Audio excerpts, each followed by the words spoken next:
en la semana que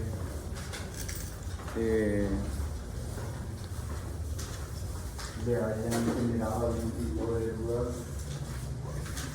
Nada.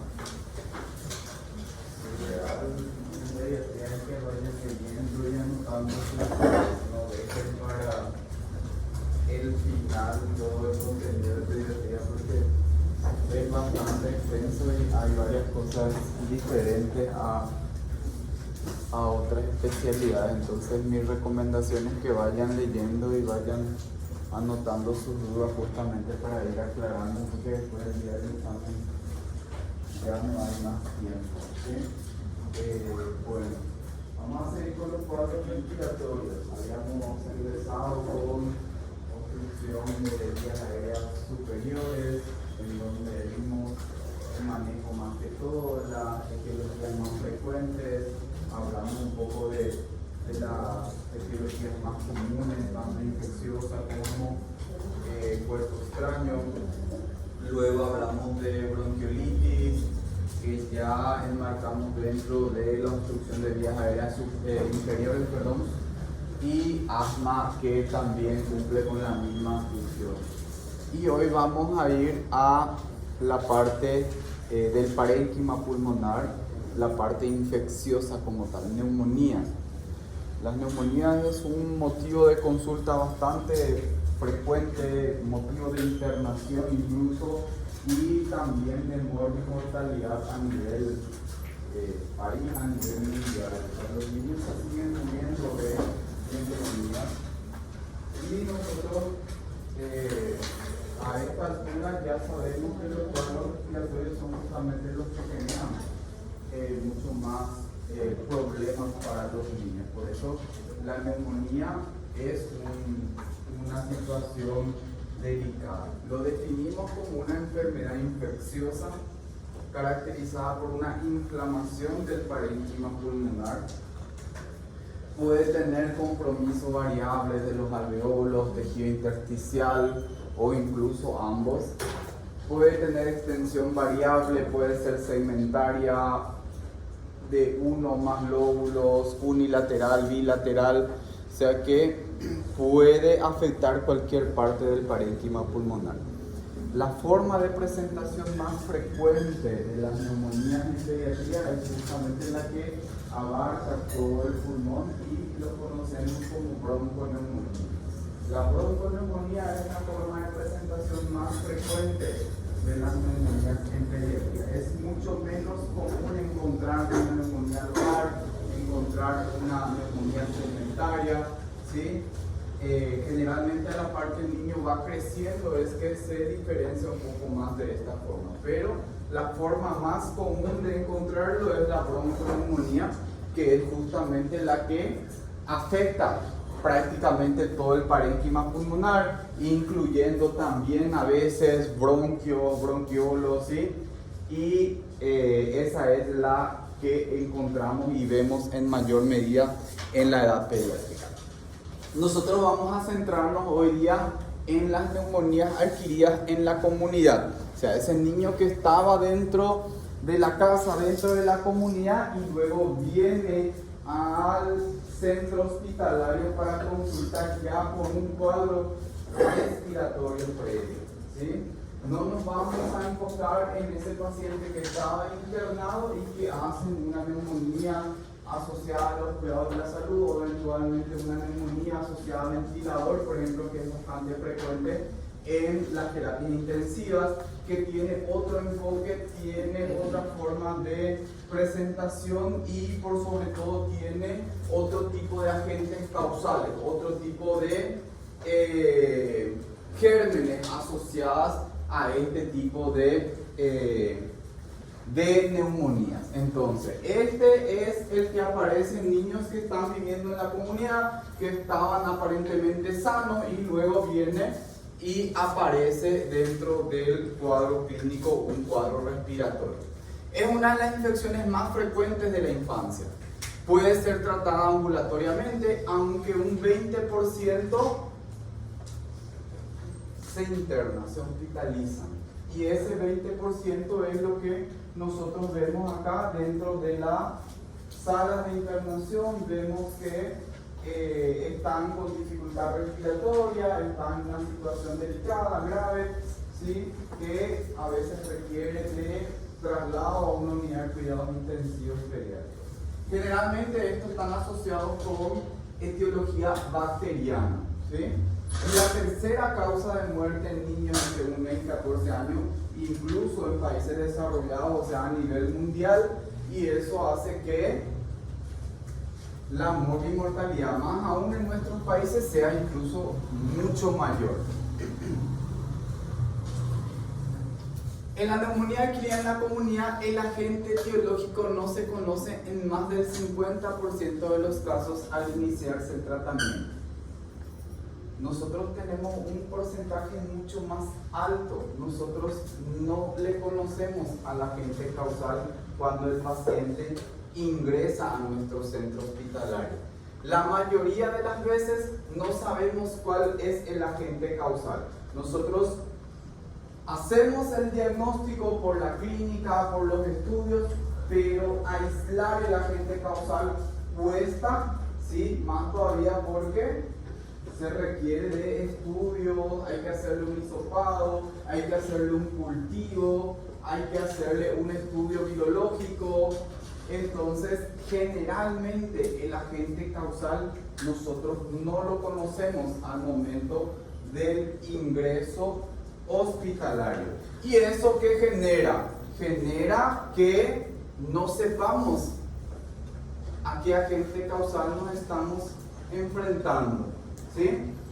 Por epidemiología, por conocimientos, sabemos que la mayoría de los cuadros respiratorios son de etiología viral. Es mucho menos infrecuente que la etiología sea bacteriana, pero ¿qué pasa? Las bacterias son las que producen afecciones más graves, y eso ya fuimos viendo en el transcurso de estas clases que estuvimos desarrollando, que la epiglotitis, que es causado por una bacteria, es mucho más grave que una laringitis que es causado por un virus. Que la bronquiolitis generalmente es autolimitada,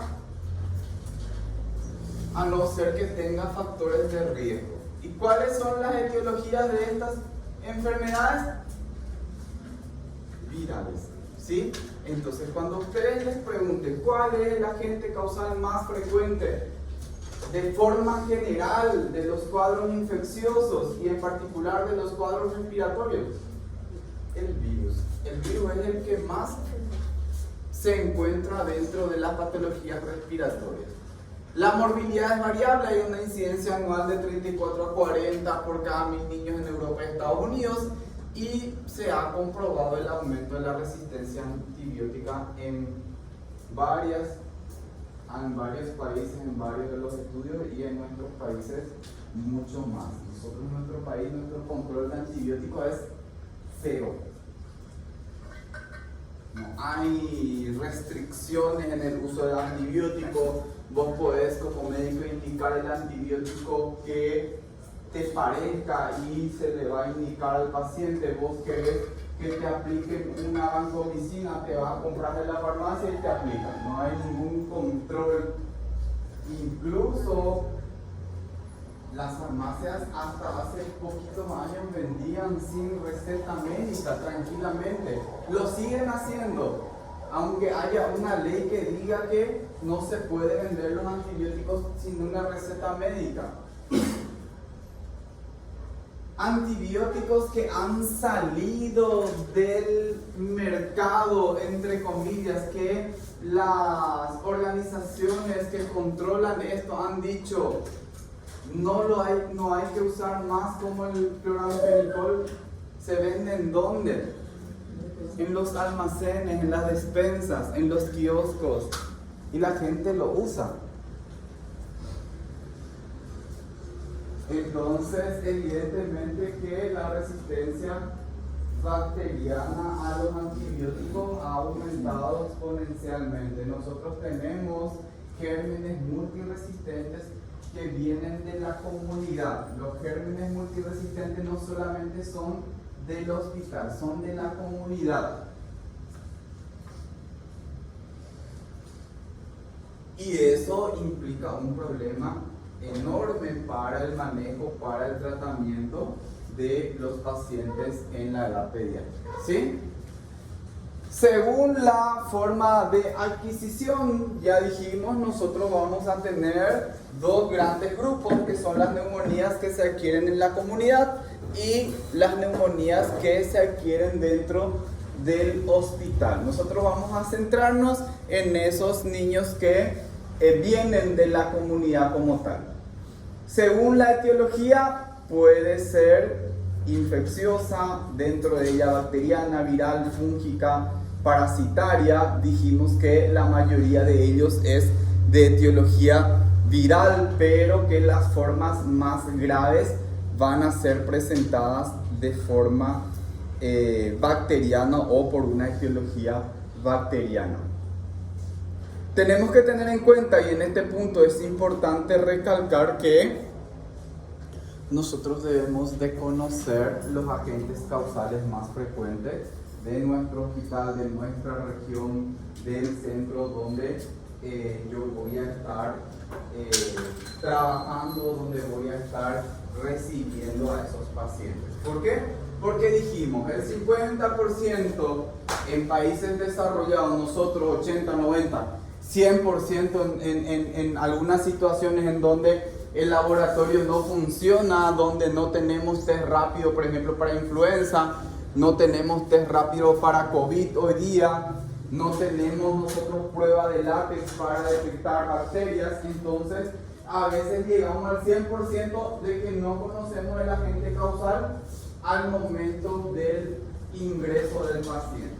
Por ende, yo tengo que conocer cuáles son los agentes causales que tengo en la comunidad, y para ello nosotros tenemos una clasificación según grupos etarios, ¿sí? Tanto de los virus y de las bacterias que son más frecuentes en cada edad. ¿Por qué es importante conocer esto? Porque en dependencia de eso voy a hacer el tratamiento antibiótico. Si yo conozco cuáles son los agentes causales más comunes en tal grupo etario, entonces voy a enfocar mi terapéutica en mejor medida. Se llama tratamiento empírico inicial, o sea, el tratamiento que va a incluir a todos estos agentes causales para hacer una cobertura de los posibles causantes de la neumonía en este caso, ¿sí? ¿Qué le estoy diciendo con esto? Que tengo que conocer estos agentes causales según los grupos etarios. Sí o sí tengo que saber. ¿Cuál es la importancia? Ya les dije. Enfocar, hacer un buen tratamiento antibiótico, hacer una buena cobertura antibiótica para cubrir estos agentes causales. ¿Cuál es la importancia técnica para ustedes? Se les va a preguntar en todos los exámenes y en toda la práctica y en todos lados. O sea que de una u otra forma tienen que aprenderlo, ¿sí? En la sala, en todos lados le van a preguntar cuáles son los agentes causales más frecuentes en los menores de 3 meses. Y si hablamos de virus, ya le conocemos a quién, virus sincitial respiratorio, ¿sí? Dijimos que es uno de los agentes causales más frecuentes de la bronquiolitis, por ejemplo, ¿sí? Adenovirus para influenza. Dentro de las bacterias, el estreptococo del grupo B, el estreptococcus agalactiae, es uno de los agentes causales más comunes, ¿sí? Gram negativo, como Escherichia coli, Haemophilus influenza tipo B, Listeria, Neisseria, ¿sí? Son los agentes causales más frecuentes cuando hablamos de niños menores de 3 meses.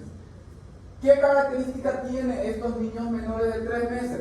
Que están directamente relacionadas con la mamá, con los agentes de la mamá. Entonces, con el canal del parto, con la flora bacteriana propia de la madre, Entonces, cuando nosotros hablamos de niños menores de 3 meses, tenemos que pensar también en los gérmenes que pueden estar relacionados de alguna forma con la mamá, ¿sí?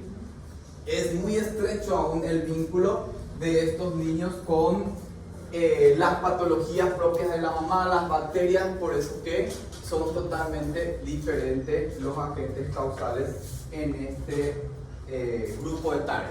Luego tenemos de 3 meses a 5 años. ¿Cuáles son los agentes causales más frecuentes? Cuando hablamos de virus, hablamos del virus sincitial respiratorio, adenovirus para influenza, metaneumovirus, rinovirus, que tenemos también bastantes casos hoy día de rinovirus aislado dentro de nuestro hospital. Y cuando hablamos de bacteria, hablamos del Streptococcus pneumoniae. El Streptococcus pneumoniae es el agente causal más frecuente que produce neumonía en la edad pediátrica. El neumococo es el agente causal más común, ¿sí? Luego tenemos al Haemophilus influenzae tipo B, el Staphylococcus aureus. Hay muchos casos de Staphylococcus aureus que vienen de la comunidad multiresistente. Y el otro día hablábamos justamente cuando hablábamos de cuadros infecciosos, la relación que tiene el Staphylococcus aureus con la influenza A.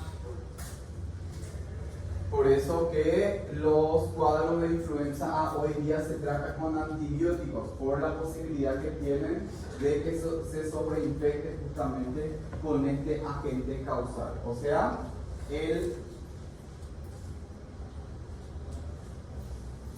Staphylococcus aureus hay que tenerlo presente siempre cuando vienen pacientes con cuadros respiratorios y más todavía de forma grave, brusca y una evolución más rápida que el resto de los pacientes. Mycoplasma pneumoniae. Mycoplasma pneumoniae empieza a aparecer a partir de los 3-4 años, por eso ya se incluye también dentro de este grupo etario, ¿sí? Luego tenemos los mayores de 5 años. ¿Cuáles son los agentes causales más frecuentes? Influenza, adenovirus, paraneumovirus, ¿sí? Y de las bacterias, ¿quién sigue siendo el agente causal más frecuente? El Streptococcus pneumoniae. ¿Por qué le ponemos al micoplasma en primer lugar en esta lista acá en la clase? Porque hay que pensar en el micoplasma, ¿sí? Y los niños mayores de 5 años hay que tenerle presente al micoplasma y la clamidia. ¿Qué tipo de neumonías causa el micoplasma y la clamidia? Neumonías atípicas. Neumonías atípicas. La clamidia y el micoplasma son causantes de neumonías atípicas. O sea que yo agarro y le trato a un paciente como una neumonía atípica. ¿Por qué? Porque sé que el agente causal más frecuente es el Streptococcus pneumoniae. No responde mi paciente, tengo que pensar en los causantes que son micoplasma y clamidia, porque hay una posibilidad de que pueda haber una neumonía atípica relacionada a esto, ¿sí? El Staphylococcus aureus que sigue estando, y nos olvidamos un poco del Haemophilus influenzae tipo B. ¿Por qué? Porque alrededor de los 4 años ya la cobertura de inmunización está completa y es mucho menos probable que tenga una neumonía por Haemophilus influenzae tipo B si se hizo un buen esquema de vacunación, ¿sí? Por eso también la importancia de solicitar y ver si ese niño tiene su esquema de vacunación completa, solicitarle su libreta de salud del niño para poder verificar que su carnet de vacunación esté completa, para también pensar en Haemophilus influenzae tipo B si no tuviera las vacunas, si no tuviera una buena cobertura de inmunización. Agentes causales más frecuentes. Esto no significa que todos los agentes causales estén en este cuadro, ¿sí? Son los más comunes, son los más frecuentes. Bien. ¿Cómo se va a presentar el cuadro clínico de la neumonía en la edad pediátrica? Generalmente las neumonías tienen un promedio de 5 días de evolución, ¿sí? El niño obviamente va a estar sano previamente, luego va a empezar a tener un cuadro respiratorio alto, rinorrea, tos, ¿sí? Fiebre, dificultad respiratoria. Si es un agente bacteriano, va a tener un compromiso del estado general que va a ser progresivo, ¿sí? La mamá te va a decir, mi hijo está enfermo, no quiere alimentarse, no quiere jugar. La afectación del estado general está muy relacionado con los agentes causales bacterianos. A veces la mamá te viene y te dice, mi hijo está con fiebre. Mientras está con fiebre, está decaído, no quiere jugar, no quiere alimentarse. Pasó la fiebre y está como si nada. ¿Qué agente causal puede ser el que esté involucrado? Los virus. Pero si la mamá te viene y te dice, mi hijo está con fiebre, pero está decaído, no quiere jugar, no quiere alimentarse, ¿le pasó la fiebre? Le preguntamos, ¿le pasó la fiebre? Y sigue así, sí, está decaído. Pensar más en bacterias. La afectación del estado general está muy relacionada con los cuadros bacterianos. Luego ya vamos a tener signos de dificultad respiratoria, aleteo nasal, taquinea, utilización de músculos accesorios, retracción de partes blandas, quejido, ¿sí? Que son la sintomatología o los signos y los síntomas que puede tener este paciente. En los menores de 3 meses los signos y síntomas pueden ser sutiles e inespecíficos. Hipotermia, rechazo alimentario, compromiso de estado de conciencia, incluso pueden hacer apneas. Tener en cuenta, creo que ya mencioné, pero no está de más mencionarlo. En pediatría no solamente la fiebre es signo de infección, la hipotermia también es signo de infección. Tenerlo en cuenta siempre. Incluso la hipotermia está relacionado con infecciones graves, o sea, que si yo tengo un niño y tengo signos de infección, tenerle mayor cuidado porque puede estar teniendo una infección bastante grave cuando se habla de los pacientes pediátricos, ¿sí? Porque nosotros tenemos muy sentada esa idea de que la fiebre está relacionada con infección, la infección es generalmente bacteriana y hay que usar antibióticos. Ahí solemos cometer el error en pediatría en ese sentido, ¿sí? ¿Cuáles son los signos y los síntomas que motivan que las mamás les traigan a sus hijos en las urgencias? Y uno de los motivos de consulta más frecuentes es la fiebre. ¿Sí? Habíamos visto esto cuando hablamos de historia clínica y habíamos dicho justamente que la fiebre es el motivo de consulta más frecuente en la edad pediátrica, ¿sí? Y dijimos cuánto por ciento de esos realmente tienen fiebre. Memoria.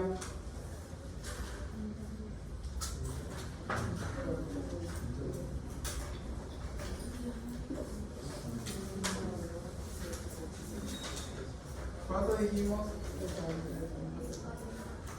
30% en nuestro hospital. Se hizo un estudio hace 2 años por ahí.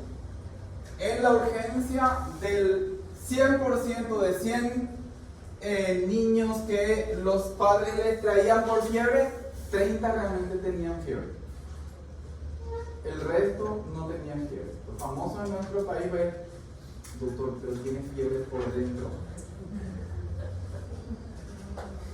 Su cabeza no es lo que tiene fiebre, el resto no tiene fiebre. O sea, millones de variabilidades de cómo se presenta la fiebre como nosotros tenemos culturalmente, ¿sí? O si no, su piel está caliente, tiene fiebre. Sí, mamá, pero afuera está a 42, 43 grados y eso, y ustedes están por la playa el fin de semana y el lunes le trae porque su piel está caliente y decir que tiene fiebre. Le toman la temperatura y no tiene fiebre. El motivo de consulta y lo que más le preocupa también, porque eso sí es a favor de nosotros, ¿sí? Su hijo de 25 años que vive todavía en la casa tiene fiebre y va a convulsionar porque tiene fiebre. Ese es a favor de nosotros. Por suerte, eso que hay culturalmente está a favor porque le tienen miedo a la fiebre. Un niño tiene fiebre, sí o sí le traen a consulta, ¿sí? Porque tiene miedo que convulsionen. Entonces, por eso se vuelve mucho más frecuente la fiebre como motivo de consulta. La tos, la disnea, el catarro, el quejido, la anorexia, la cianosis, el dolor torácico, que es el famoso dolor en punta y costado ya para los niños más grandes, la astenia, la palidez, los trastornos gastrointestinales también como motivo de consulta y posteriormente terminan siendo neumonías, ¿sí? ¿Qué es lo que nosotros encontramos dentro de los signos que apoyen el diagnóstico de la neumonía? Y uno de los más importantes es el aumento de la frecuencia respiratoria. La taquipnea es un signo que tengo que tener presente cuando voy a valorar la posibilidad de que el niño tenga una neumonía, ¿sí? ¿Quiénes están rotando por consultorio? ¿Ustedes no rotan por consultorio con la otra idea y eso? ¿No? Pero nadie. ¿Quién? Uno, voy grupo solito.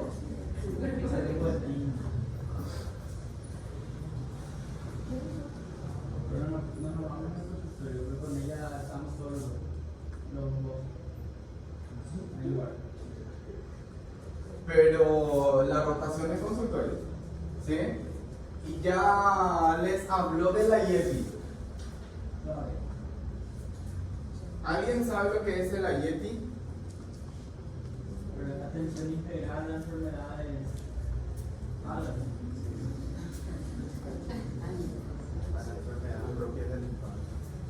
Es un programa que enfoca y valora justamente la atención en los consultorios, en las unidades de salud familiar, en la atención ambulatoria, en el menor de 5 años. Estrategia, ¿sí?, de la atención del menor de 5 años, ¿sí? ¿Y por qué les menciono esto? Porque dentro de la IEPI, por ejemplo, se clasifica a dos grandes grupos los cuadros respiratorios. Y dice, tiene cuadro gripal sin aumento de la frecuencia respiratoria, tratarlo como una gripe común. Tiene un cuadro gripal con aumento de la frecuencia respiratoria, remitirlo para descartar neumonía. Tanto es la importancia que se da y el valor que tiene el aumento de la frecuencia respiratoria en relación a que el niño pueda tener una neumonía, que incluso esas son las orientaciones a nivel mundial para descartar neumonías en ese sentido, ¿sí?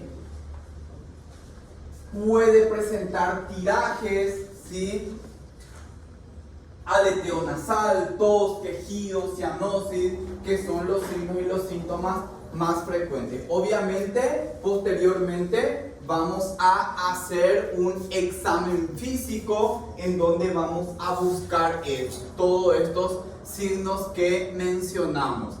Debe de ser minucioso, con el niño lo más tranquilo posible, en brazos de los padres si es pequeño.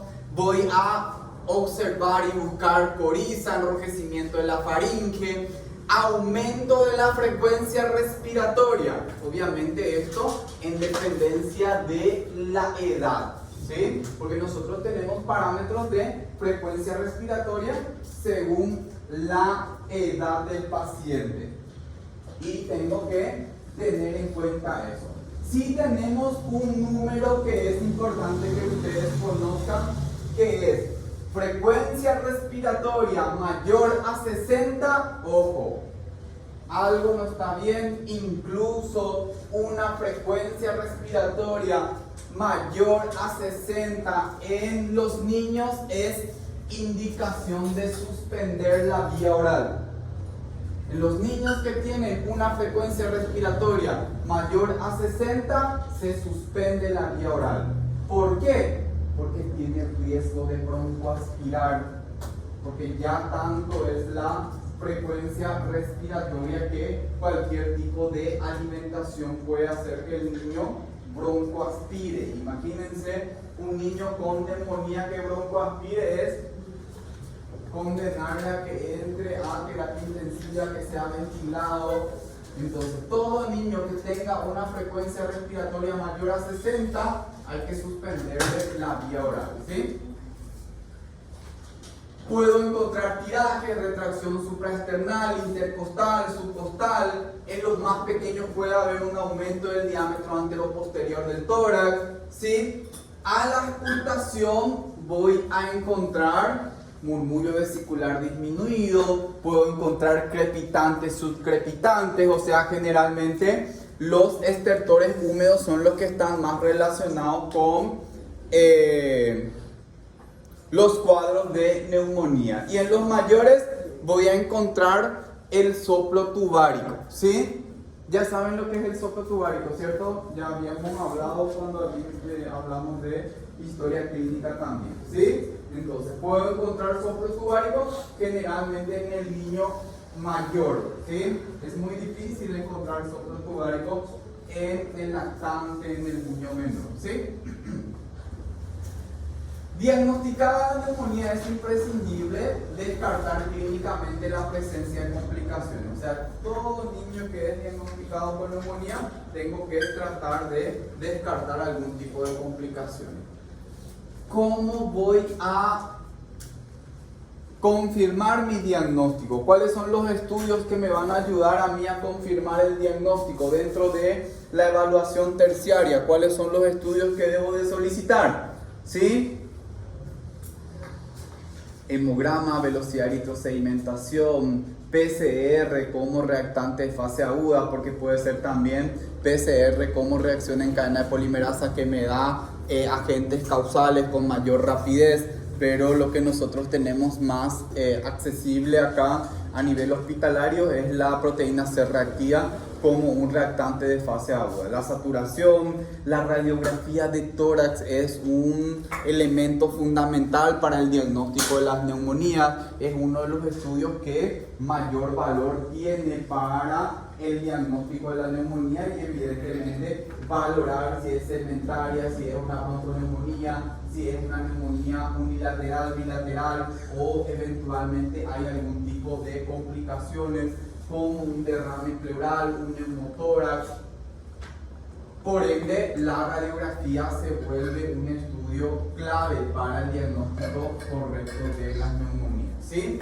Y los laboratorios microbiológicos, inmunofluorescencia para virus respiratorio, hemocultivo, que es uno de los estudios que nos ayudan para identificar el agente causal.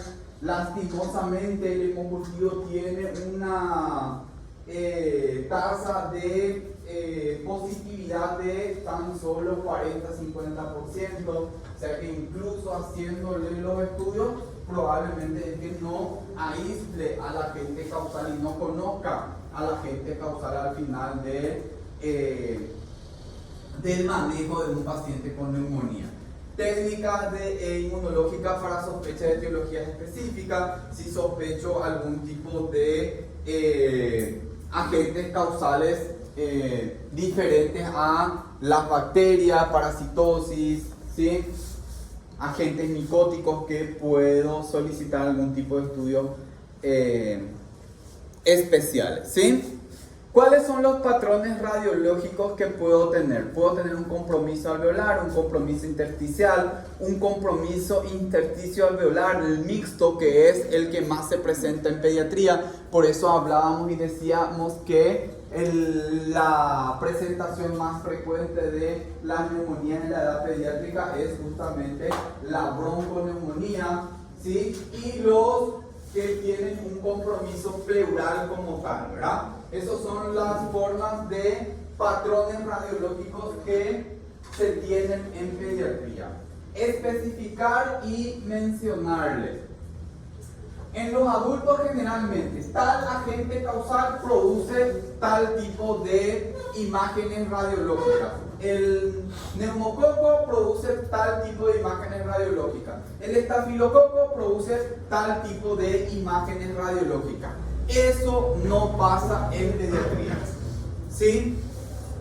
Cualquier agente causal puede tener cualquier tipo de imágenes radiológicas. Por eso es muy variable y no nos casamos con las imágenes radiológicas para pensar en un agente causal. A eso es lo que voy, porque si nosotros decimos el neumococo se presenta así, todas las imágenes radiológicas que nosotros tengamos de esa forma, vamos a pensar que es un neumococo y no sucede así generalmente, ¿sí? Pues veamos. Neumopatía por neumococo, vemos una neumonía lobar importante, el lóbulo superior derecho, ¿sí? Una radiopacidad bien definida, ¿sí? Con afectación del otro campo pulmonar también, con radiopacidades difusas de forma diseminada en todo campo pulmonar. Otra cuestión que tienen que tener en cuenta en ese sentido: nunca jamás hagan un diagnóstico solamente por la radiografía. Si alguien les viene y les pone una radiografía y le dice ¿cuál es el diagnóstico de esto? No, yo no puedo hacer un diagnóstico con una radiografía. Tengo que saber del cuadro clínico, tengo que saber qué tiene el paciente, cuál fue la evolución, cuántos años tiene, ¿sí? Porque a veces queremos, mira, tiene una neumonía. Y había sido, no era neumonía, es un cuerpo extraño, es una atelectasia. Por eso en las recorridas, en los pases de visita, como dicen otros, nosotros les solicitamos, describe la radiografía, ¿sí? No le decimos cuál es el diagnóstico con esta radiografía, ¿sí? Y este tiene un componente de radio transparencia importante, ¿sí? Tener en cuenta también que los cuadros de neumonía suelen ir acompañados con un síndrome bronquial obstructivo que puede ser bien marcado también.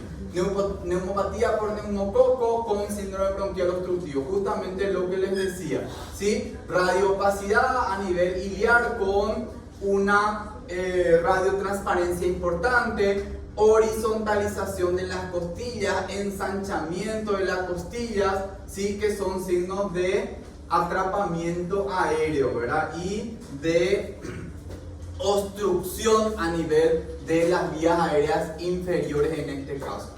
Muy frecuente que los niños que tengan bronconeumonía también se acompañen de un síndrome bronquial obstructivo, ¿sí? Una neumopatía difusa, una bronconeumonía en este paciente con radiopacidad difusa en ambos campos pulmonar, ¿sí? Una neumonía pseudolobar por Haemophilus influenzae, ¿sí? Que está bien marcado en un campo pulmonar. Afectación a nivel de la pleura con una radiopacidad bien marcada, lineal, que afecta la pleura, en este caso izquierda de este paciente, como una complicación. ¿Se acuerdan? Decíamos, toda vez que diagnostico una neumonía tengo que descartar complicaciones, ¿sí? Una neumonía por estafilococos, igualmente una neumonía lobar por estafilococos. Bien pudiéramos decir, esta neumonía es por un neumococo porque es lobar. No, es por un estafilococo. ¿Sí? En este caso, una neumonía ya pseudolobar con una imagen totalmente diferente, una imagen definida, ¿sí? Redondeada, que muchas veces se vuelve luego una imagen cavitaria, que es justamente la característica del estafilococo áureo. Una de las complicaciones más frecuentes es que produzca un acceso pulmonar si no se trata con rapidez y no se trata adecuadamente. Y en otro paciente, una bronconeumonía por el mismo agente causal. Un derrame pleural importante en un paciente postoperado de peritonitis. Que nada que ver. Nos rompimos la cabeza buscándole a este paciente qué es lo que tenía a nivel abdominal. Postoperado, dehiscencia de sutura, hizo un acceso de pared, le hicimos ecografía por todos lados y el niño seguía diciendo me duele mi panza, dolor abdominal, hasta que le hicimos una radiografía y un derrame pleural enorme, casi 3000 ml de líquido a nivel pleural. ¿Sí? El niño ni siquiera tenía dificultad respiratoria. ¿Por qué? Porque fue instaurándose lentamente y toleró tranquilamente ese enorme derrame pleural. Neumotórax, ¿sí? Donde solamente vemos el pulmón colapsado y el resto todo aire. Una de las complicaciones más graves de la neumonía es el neumotórax. La complicación más frecuente de la neumonía, derrame pleural. ¿Sí? La complicación más frecuente de la neumonía es el derrame pleural. Pero la complicación más grave es el neumotórax. Y el problema del neumotórax es que se puede presentar en cualquier momento de la evolución del paciente. Entonces, tenerle en cuenta siempre al neumotórax como una posible complicación. ¿Cuáles son los diagnósticos diferenciales? Un síndrome bronquial obstructivo, asma, atelectasia, como les decía anteriormente, malformaciones congénitas que suelen ser un hallazgo radiológico, ¿sí? Y orienta el diagnóstico la persistencia de las imágenes después del tratamiento. Aspiración de cuerpo extraño, ¿sí? La aspiración de cuerpo extraño es un diagnóstico diferencial y generalmente producen también neumonía a repetición, ¿sí? La misma imagen en el mismo lugar, viene nuevamente con su cuadro respiratorio, le tratamos, ¿sí? Y el antecedente, ¿cuál suele ser? Obstrucción de vías aéreas superiores. ¿Se acuerdan cuántos por ciento era que pasaba las vías aéreas superiores y se alojaban a nivel de los bronquios de gran calibre y producían neumonía a repetición? Dijimos, por suerte es tanto.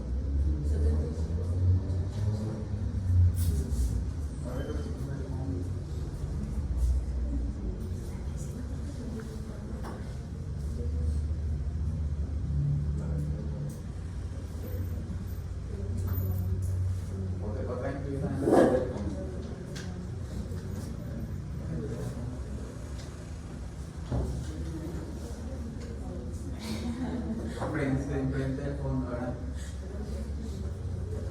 75% dijimos, 75% por suerte pasa y esos son los que producen después neumonía a repetición, neumonía por aspiración. ¿Cómo diagnosticamos?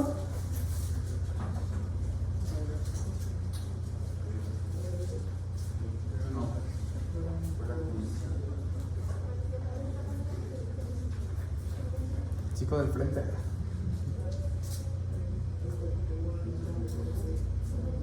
Es el tratamiento ya. Si vos veis hay un cuerpo extraño, le indicamos una broncoscopía y vamos a ir sacando. Y abro los ojos. Justamente dijimos que es indicación de ¿qué pasa? Va a venir nuestro paciente con un cuadro clínico de neumonía, voy a evaluar, voy a hacerle una radiografía, voy a encontrar una imagen. Voy a repetirle esa radiografía, esa imagen va a mejorar. ¿Sí? Generalmente los pacientes se van de alta con una mejoría radiológica, no se van curados totalmente radiológicamente. ¿Por qué? Porque tarda más. ¿Sí? Nosotros el promedio de internación de nuestros pacientes con neumonía es de 5 a 7 días. Y la recuperación se hace después de 3-4 semanas. Entonces se van recuperados, mejorados. Luego de 2-3 meses vienen nuevamente. Le hacemos una radiografía, neumonía en el mismo lugar. Le hacemos un control, mejoró, se va de vuelta. Si vuelve a venir una tercera vez, ¿qué le voy a pedir? Tomografía.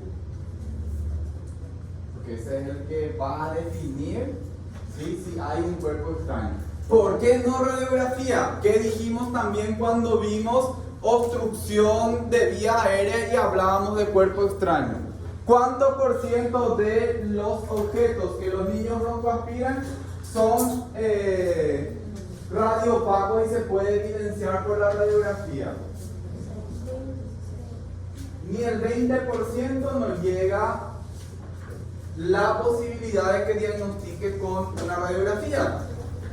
Sí, por eso que cuando yo tengo una sospecha de neumonía por aspiración, tengo que hacerle una tomografía. Definí y es un cuerpo extraño que está produciendo una neumonía ahí le indico una endoscopía, ¿sí? Una fibrobroncoscopía para poder tratar y sacar ese cuerpo extraño justamente, ¿sí? ¿Cuáles son los criterios de gravedad y los criterios de internación en los pacientes pediátricos? ¿Sí? Todos los que padecen disnea o hipoxia tienen que ser internados. Todos los que con alta probabilidad tienen una neumonía por estafilococos, por ejemplo, un neumatocele en una radiografía, un niño que tiene lesiones en piel, en donde yo puedo relacionar que esa neumonía puede ser por un estafilococo porque hay una fuerte entrada en piel. Esos niños que tuvieron contacto hospitalario previamente, 24, 48 horas antes, vino a consultar en el hospital y luego presenta una neumonía, ¿sí? La evolución es rápida, el paciente está delicado, tengo que pensar en un estafilococo aureus, ¿sí? Todos los que sufren derrame pleural, todos aquellos de quienes se sospecha padecen neumonías por aspiración. ¿Sí? ¿En quiénes más, aparte de los que tienen un accidente y tienen una afección de broncoaspiración, tenemos que sospechar que puede haber neumonías por aspiración? Eso ya están con nosotros acá, los que están en la casa. ¿Qué situaciones están relacionadas con broncoaspiración, por ejemplo?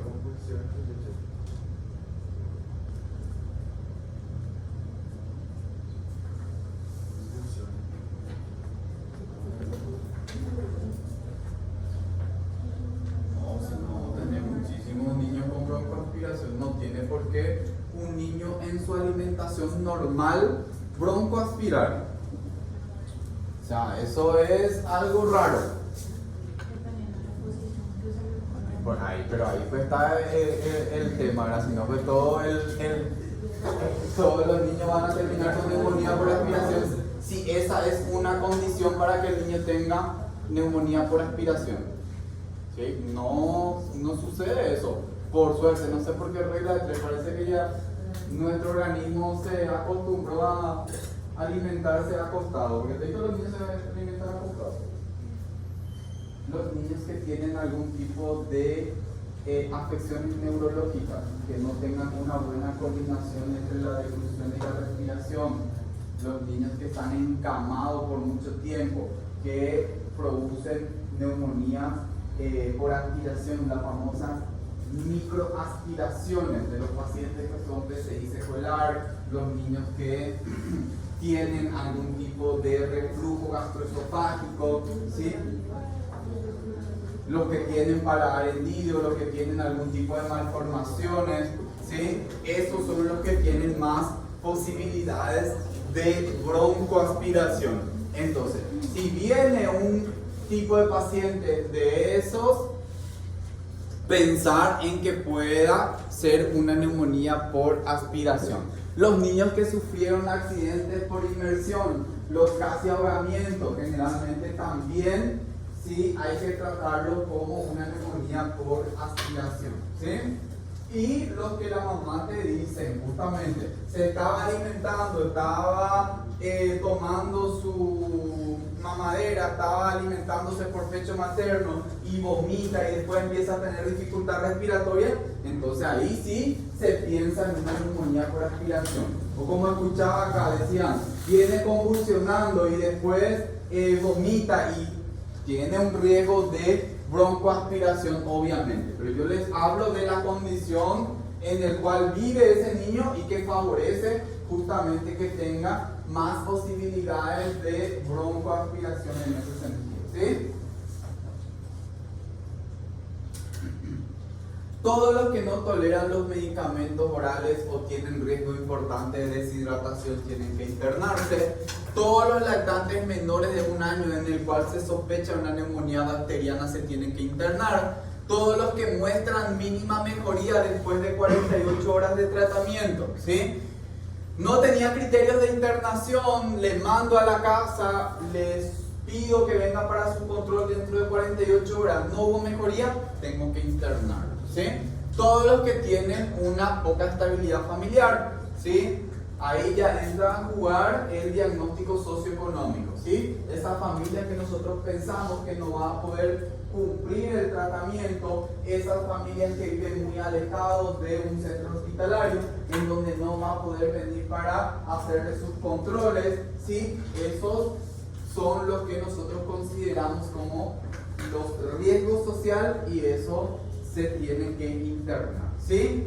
Menores de 3 meses se internan todos, no importa. Portadores de condiciones de riesgo asociados, prematuridad, desnutrición, ¿sí? La desnutrición es un factor de riesgo muy importante incluso para todas las enfermedades. ¿Sí? Ustedes ya dieron desnutrición, ¿sí? Y vieron toda la afectación que produce a nivel del organismo, tanto inmunitario, a nivel gastrointestinal, a nivel neurológico, a nivel hematológico, todos los cambios que se suceden. Por eso, cuando hablamos de neumonía, decimos un niño que tiene neumonía y tiene una desnutrición, tiene 5 o 6 veces más riesgo de morirse que un niño que no tenga desnutrición. O sea que la desnutrición es un factor de riesgo muy importante para los pacientes con neumonía, ¿sí?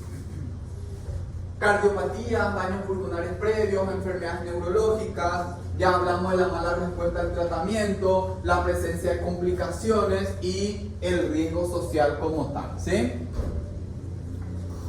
¿Cómo vamos a hacer el tratamiento? Pues vamos a hacer las medidas generales: temperatura ambiental adecuada, lactante en una posición semisentada, niños mayores en reposo relativo en la habitación. La vestimenta debe permitir la visualización de los signos de dificultad respiratoria, dieta liviana y fraccionada con un aporte hídrico suficiente, ¿sí? Y el tratamiento antibiótico, la terapéutica empírica inicial, lo que les decía. Ustedes ya saben cómo son las 3 formas de indicar antibióticos en pediatría. Las formas generales de indicar antibióticos. ¿Sí? Porque nosotros les decimos así, tratamiento empírico inicial. ¿Qué es lo que es el tratamiento empírico inicial? ¿Y cuáles son los otros tipos de tratamiento, verdad? El tratamiento empírico inicial, ¿qué es? Yo tengo un grupo de agentes causales que en este caso, en los menores de 3 meses, son Streptococcus del grupo B, Streptococcus agalactiae, gram negativo, listeria, Streptococcus pneumonia, Haemophilus, Neisseria. este grupo de agentes causales yo tengo que cubrir con un antibiótico o con 2 antibióticos, ¿cierto? ¿Sí? Eso es la terapéutica empírica inicial. Esa es una de las formas y es una de las formas más frecuentes de utilizar antibióticos en pediatría. ¿Cuál es la segunda forma? El tratamiento definitivo. ¿Cuándo yo hago el tratamiento definitivo? Cuando le hago un cultivo y el cultivo me dice, el agente causal es el Streptococcus pneumoniae y es sensible a tal y tal y tal antibiótico. Tiene resistencia intermedia a tal y tal antibiótico y tiene resistencia a tal y tal antibiótico. Entonces, ¿qué pasa? Yo tengo un agente causal, tengo un antibiograma y utilizo el antibiótico que me informa el antibiograma, ¿sí? Se hace la concentración inhibitoria mínima para ver si es resistente, si no es resistente. Ese es el tratamiento definitivo, cuando yo conozco al agente causal y sé cuáles son los antibióticos al cual es sensible. ¿Y cuál es la tercera forma? Que es bastante usada también en pediatría, que es el tratamiento preventivo, la profilaxis. ¿Sí? Tengo un niño con meningitis y están sus hermanitos, tengo que tratarlo con antibióticos también para evitar que se enferme, ¿cierto? Tengo un niño con fiebre reumática, tengo que colocarle su penicilina benzatínica cada 28 días como profilaxis. Tengo un paciente con coqueluche, tengo que agregarle su macróleo para evitar el estado de portador y que ese niño le pueda pasar a otros niños el agente causal. Y así sucesivamente. ¿En dónde también se usa profilaxis? En las mordeduras. ¿Sí? Tengo una mordedura de animal, perro, gato, serpientes, novia, novios. Tengo que indicar antibióticos también. ¿Sí? Antibiótico profilaxis. Esas son las situaciones en las cuales se usa antibióticos en pediatría y las 3 formas de indicar justamente antibióticos. ¿Sí? Bien. Porque generalmente nosotros le decimos tratamiento empírico y después no le damos las otras formas de utilización de antibióticos. ¿Sí? Bueno, en los menores de 3 meses tenemos estos agentes causales y tenemos la terapéutica empírica inicial de primera línea, o de primera elección y de segunda elección. Tener en cuenta, y esto es para todos los cuadros infecciosos prácticamente, los menores de 3 meses sí o sí se usan 2 antibióticos. Menores de 3 meses se usa sí o sí 2 antibióticos. Neumonía, meningitis, infección urinaria, lo que sea. Sí o sí se usa 2 antibióticos. Y en este caso, en las neumonías vamos a usar ampicilina más un aminoglucósido. La ampicilina vamos a usar a 200 miligramos kilo peso día en 4 subdosis, o sea, cada 6 horas. Y puede ir acompañado de un aminoglucósido, gentamicina o amicacina. La gentamicina se usa a 5 a 7 miligramos kilo peso día en una subdosis y la amicacina se puede usar a 21 miligramos kilo peso día en una subdosis o en 2 subdosis, o sea, cada 12 o cada 24 horas. ¿Sí? Ampicilina más un aminoglucósido, la primera elección. Generalmente lo que más usamos es ampicilina más gentamicina. La segunda elección, ampicilina más una cefalosporina de tercera generación, que puede ser cefotaxima o ceftriaxona. La cefotaxima se usa también a 200 miligramos kilo peso día en 4 subdosis. Y la ceftriaxona se usa a 100 miligramos kilo peso día en una subdosis o en 2 subdosis. Tener en cuenta que la ceftriaxona no está indicado en los menores de 7 días. Está contraindicado el uso de la ceftriaxona en los menores de 7 días. ¿Sí? En los neonatos, porque estamos hablando de los menores de 3 meses, ¿sí? Bien. Tenemos a los niños de 3 meses a 5 años, ¿sí? ¿Cuáles son los agentes causales más frecuentes? Streptococcus pneumonia, Haemophilus y Staphylococcus aureus. ¿Cuál es el tratamiento empírico inicial? Ampicilina. Dosis 200 miligramos kilopeso día. Luego tenemos a la amoxicilina más un inhibidor de beta-lactamasa, ya sea sulbactam o ácido clavulanic. ¿En quiénes usamos amoxicilina más un inhibidor de beta-lactamasa? Cuando yo sospecho de una neumonía por aspiración, pues esa ya va a ser mi primera elección, ¿sí? O eventualmente ya sospecho de una neumonía complicada. El paciente está estable, no está delicado, entonces ya mi primera elección puede ser una amoxicilina más un inhibidor de beta-lactamasa, ¿sí? Pónganle a la cefalosporina de tercera generación también dentro de este grupo, por favor, ¿sí? Porque hoy día el nuevo protocolo que está lanzando el ministerio habla de cefotaxima como primera elección también para las neumonías, ¿sí? Solo, sin otro antibiótico, ¿sí? La cefalosporina de tercera. ¿Por qué? Porque ya la ampicilina va creando resistencia, entonces ya a nivel central, por ejemplo, por lo menos ya usan cefalosporina de tercera generación como primera línea, ¿sí? O sea que no se extrañen si alguien ya les dice, no, ya no es la ampicilina, es la cefotaxima o una cefalosporina de tercera generación como antibióticos de primera línea, ¿sí? Y la ampicilina más oxacilina, si sospecho de que sea una, esté involucrado un Staphylococcus aureus, ¿sí? Segunda línea, más que todo, cefalosporina de segunda generación que tienen buena entrada a nivel de las vías respiratorias también. Mayores de 5 años, Streptococcus pneumoniae, Staphylococcus aureus, Mycoplasma, clamidias, ¿sí? Hasta ahora no han cambiado y la terapéutica empírica inicial de las neumonías en mayores de 5 años sigue siendo la penicilina cristalina, ¿sí? La penicilina cristalina sigue siendo un antibiótico útil.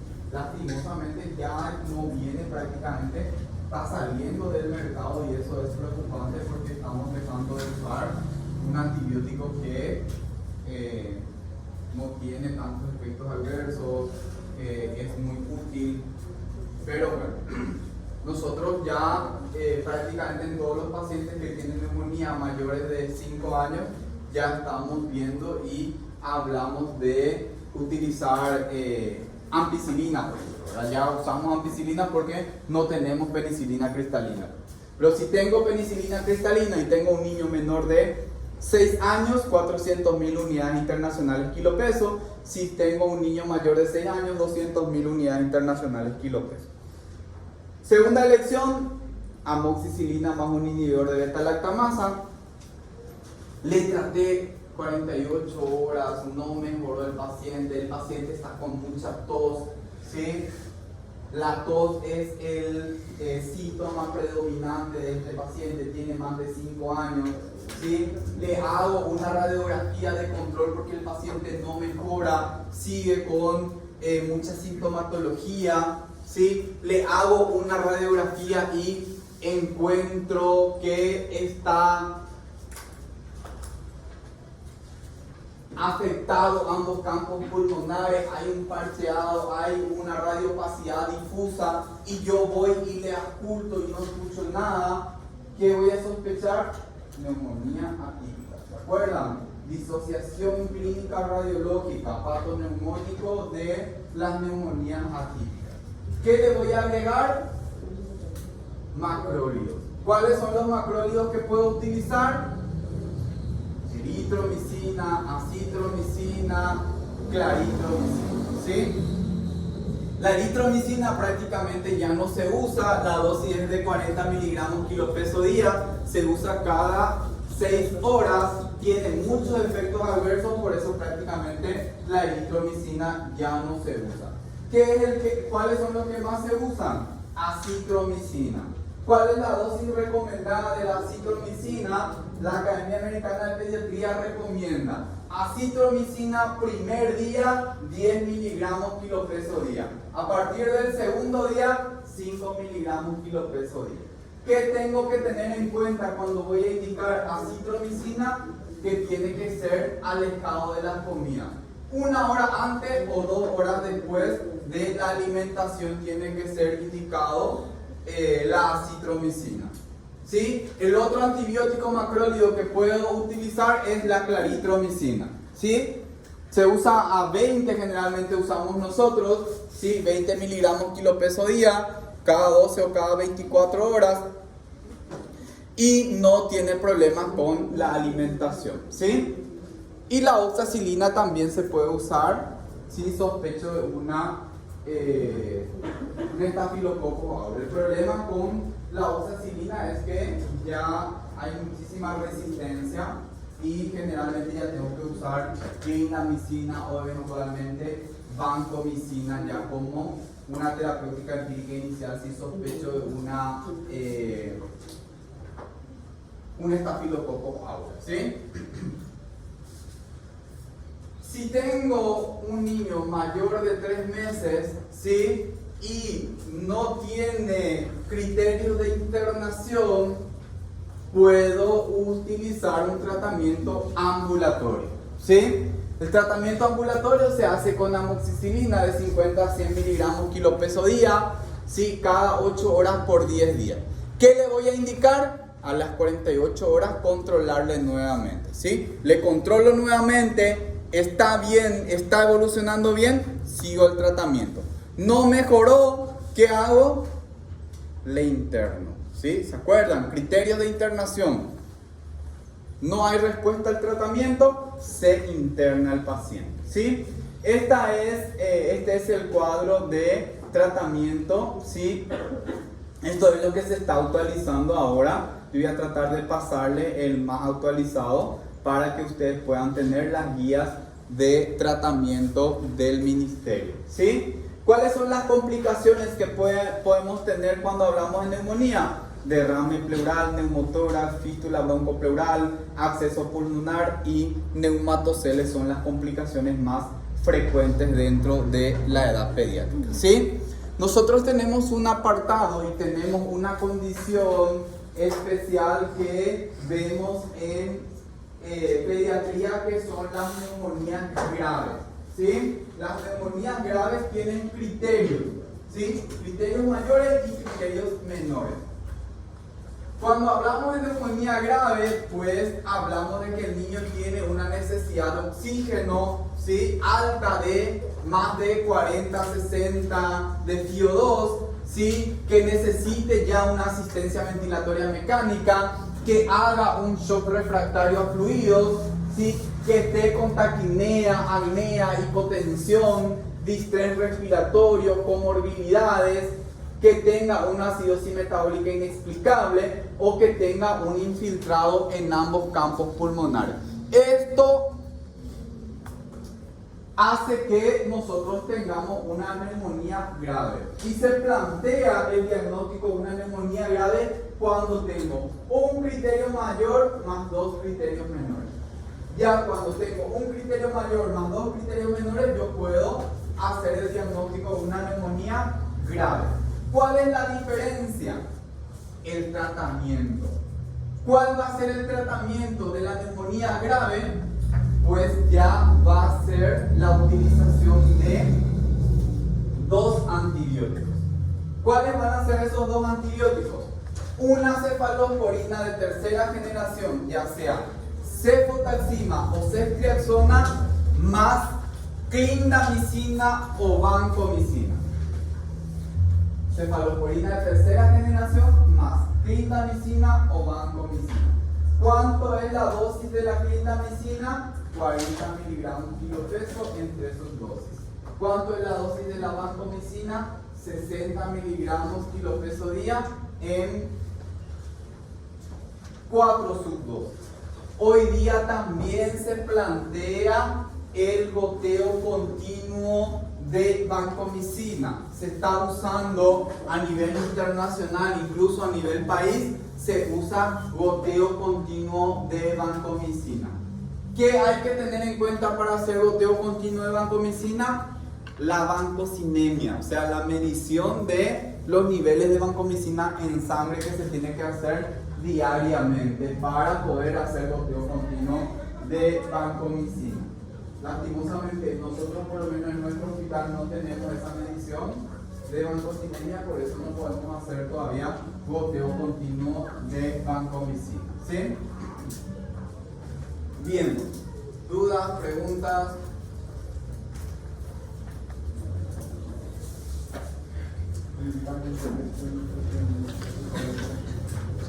No hay dudas. ¿Qué, papitos?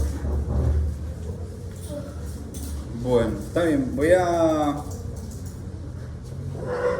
llamar la lista entonces un ratito, ¿sí?